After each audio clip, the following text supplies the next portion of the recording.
جزاك الله خيرا. سؤال لحدني سقالات. السلام عليكم شيخو نين كمال والبا دين تعايا إسلام كما كبحي هدي وناقبنا ناكتي سسيدا ما غفر ميسا maalin kasta inuu caayo iska daayay hal mar hadduu caayay diinta waa ka baxay hal mar hadduu diinta caayay ama allah caayay ama rasuulka caayay ama malaa'igta caayay diinta waa ka baxay hadduuba fahansan yahay wuxuu ku hadlayo quraanka kariimkaana ilaahay mas'alada ku tilmaamay wala in sa'altahum la yaquluna inma kunna nakhudu wa nal'ab qul abillahi وآياته ورسوله كنتم تستهزئون لا تعتذروا قد كفرتم بعد إيمانكم ورما الله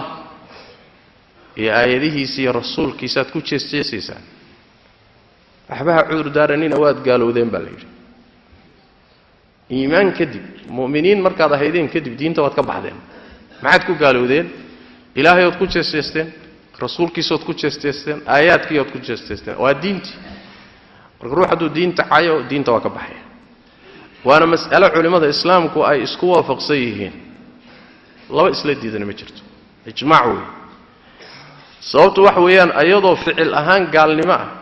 baadana waxay tilmaamaysaa ruux markuu diinta caayayo nacay baa la socda Allah markuu caayayo nacay baa la socda ixtiraamkii iyo qadarintii ay mudnaayeen buusan u haynin intaasana gaalnimo ku filan quraanka kariimka Allah wuxuu yiri